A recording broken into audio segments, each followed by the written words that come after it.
So today I'm reviewing a game called Grassroots. I downloaded this game about a year and a half ago, and I never played it that much, not to mention I never made a video of it back then. But what this game is that it's essentially a soccer game, but it's a different kind of soccer game. And you'll see what I mean by different in just a little while. Now, again, keep in mind that, like many of the games I've reviewed on this channel, this game is not new. It was originally released in 2006, and it hasn't been updated in a few years. But it doesn't matter how old the game is, because we're still going to review it here anyway. So, we have a bunch of modes here. The first mode I think I'm going to review, however, is the campaign mode. This is kind of like the story mode of the game. So I'm going to go and create a new campaign here. Now, the first thing that makes this game different from other soccer games, well, kind of anyway, you can create your own player.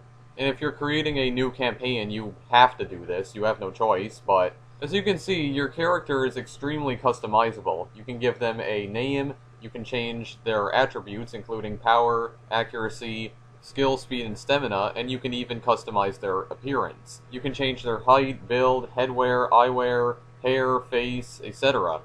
Once you've created your own character, you can then select the country to play against. Now, just because I'm Canadian, I'm going to go choose Canada here. So we're just waiting for this to load here. We're on the 4th week of June 2014, so it keeps track of your computer clock, I guess. Would you mind getting out of the way? I'm already late for school as it is. Yeah, by the way, I have no idea who this guy is even supposed to look like. I just chose that outfit out of just complete randomness. You should have thought of that before you cut class to have a kick around out here. Well, I'm awfully sorry. This is my territory, kid, and nobody competes here without my permission, says the nerd with the glasses. Okay, not really. Also, it's funny because you see the characters' mouths moving, but they don't actually talk in the game. But since you're here, you better call back your friends and allow my team to teach you a lesson. Alright, that's the true Canadian spirit there, I guess. I don't even know what I'm talking about at this point. Trust me, we'd love to give you a game, but we've already got enough lessons to be getting on with. Actually, now that I think about it, my character looks like an old man who's trying way too hard to look like a thug. Forget about your damn class. Playtime is over. You've enrolled at the University of Life now. Alright, sounds like a university I'd love to be enrolled at. Alright, there's nothing for me back there anyway. Why fail in class when I can succeed out here? Alright, good point, I guess. I don't know. Continuing on. That's the attitude. Now put that ball down and let's see if you got what it takes to graduate my class. Alright then, if it's a soccer match you want, it's a soccer match you're gonna get. So as you can see, you have your own team here, and you can edit your team. You can edit any character on your team, but I'm not going to do that right now. I'm just going to dive right into the action. Let's play some good old soccer. So as you can already tell, this is more like street soccer. And also, this game has a subplot similar to Risk. You can select any country you want to play against, and there are 20 countries in total in this game, and the objective is to beat all 20 countries. That's basically how campaign mode works. So this game does have some RPG elements in it. Yeah, ever heard of a soccer RPG before? I haven't. Anyway, we're playing the game here now. So I'm controlling the Grassroots team right here, and I'm competing against Canada here, apparently. This, I don't know, I don't know, this place doesn't look like any city in Canada I'm familiar with. Anyway, here are the controls. You press the Z key to shoot, X key to pass, and C key to send the ball soaring into the stratosphere, basically. You can also use the number keys to change the camera angles, and they scored, of course, because I suck. And of course, you can use the arrow keys to move your character around. And Canada has scored again. I'm just gonna, just gonna kick that ball away. If it goes out of bounds, and it's a throw-in, or at least it was a throw-in there, so... Yep, basically just throw the ball back in, just like in real soccer. So in campaign mode, each half of the game lasts for 3 minutes, so you're playing the game for only about 6 minutes in total. And I gotta say, the AI in this game is not really too intelligent, to be honest. I mean, they sort of are intelligent because they're kicking my butt right now, but they're not overly intelligent. You can also press the Z key if you don't have possession of the ball there to basically trip them up. As you can see, you can also use the H, I, J, K, L, and Y keys to manually control the camera. And yeah, that's pretty much all there is to campaign mode, so I just basically have to defeat Canada here and I'll be able to move on to the next country. But that's not going to happen anytime soon because, like I said, I suck tremendously at this game. There are other game modes other than campaign mode, so we are going to be reviewing those game modes in just a few minutes from now. I really gotta question something though. Why did the creator of this game make Canada's uniforms pink? I don't understand. I would think it would make more sense if they were like, I don't know, like maybe white and red or something like that, like the colors of the Canadian flag, but I don't know. But then again, all the countries in this game have really weird jersey colors. Like, for instance, America's jersey color in this game is black, and wow, that was a really nice save there. I don't know, I just kind of don't understand the weird color choices there. Anyway, Canada scored again, and wow, that ball just went absolutely soaring, and once again, that was a really nice save. But, unfortunately, Canada has won, so normally I would be happy about that, but the thing is, I'm not playing as Canada in campaign mode, I'm playing as a custom team that doesn't exist in the real world, so I just decided to run home and cry like a baby. So after that, you get this cutscene. That was fun, Robotnik, but we really should be getting back to school now. Are you kidding? Everything they said was true. The School of Life is where we belong now. So yeah, basically they're ditching school to travel around the world and play some soccer, it seems. How would you like to spend the rest of your life playing matches like that? That's what I call a real education. Let's take this thing on the road, Gareth May. I'll show you what this sport is really about. Alright, let's gather the others and never look back. But shouldn't we leave a note for the teachers first? Haha, there's not a notepad in the world big enough to write down the story that's about to unfold. Yeah, the story about how every single country defeated your team because you suck so badly at soccer. I mean, if you want to go and embarrass yourself on a global scale, then go right ahead, but, you know. Anyway, I'm gonna stop insulting fictional characters from a video game here and go to exhibition mode next. So there are different game modes you can choose in exhibition mode. You have team versus team, team and one goals, individuals, pass and shoot, and penalty shootout.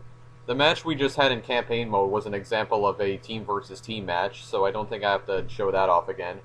You can also edit the amount of participants in the match, also change the controls, like player 1 versus CPU. You can put it to CPU versus CPU if you just want to watch a match. You can also change the handicap, pitch rules, foul rules, and the time limit. After that, you can select a venue. There's a lot of venues you can choose from, like there's Stadium, Warehouse, Tundra, Country Pen, Hillside Pen, Mountain Pen, Concrete Pen. There's a lot of them. You can also select the atmosphere, which is basically the time of day.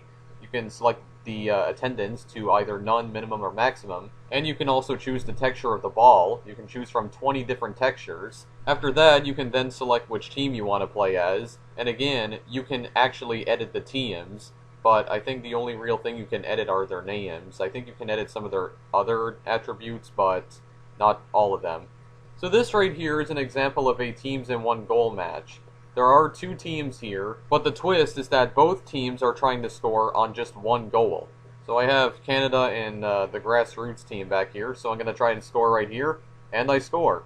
And that's basically my victory pose right there. Just have a finger up in the air, and then I harass the goalie. Also, that looks more like a basketball than a soccer ball, but whatever, I'm not complaining. And that's really all there is to say about teams in one goal. The next one is individuals.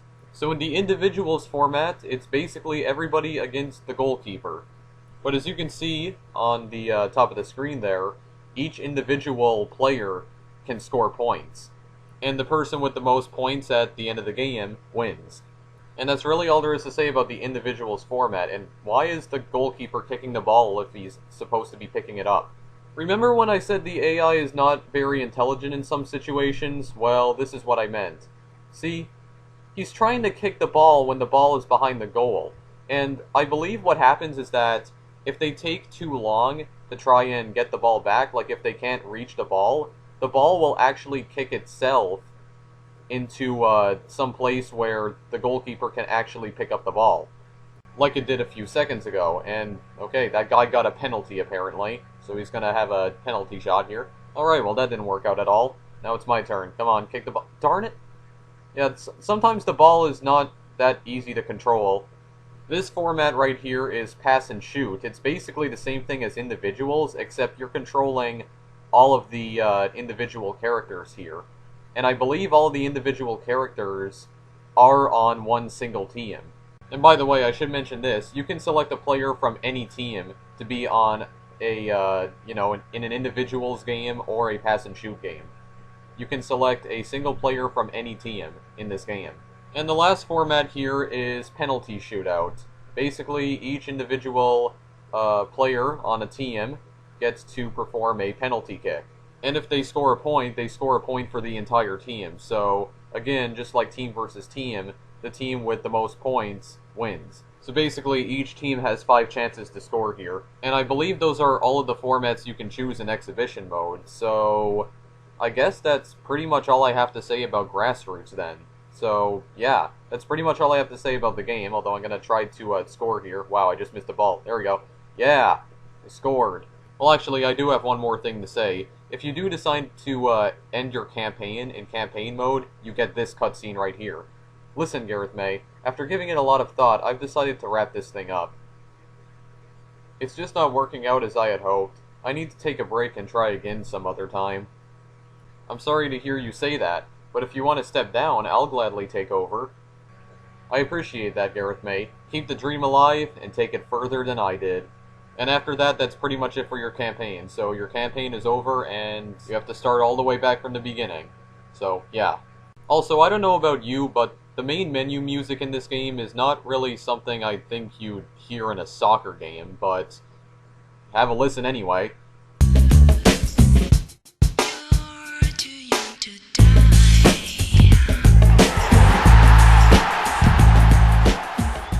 I don't know, it's just those lyrics, "You're too young to die," it just seems kind of out of place for a soccer game, but whatever.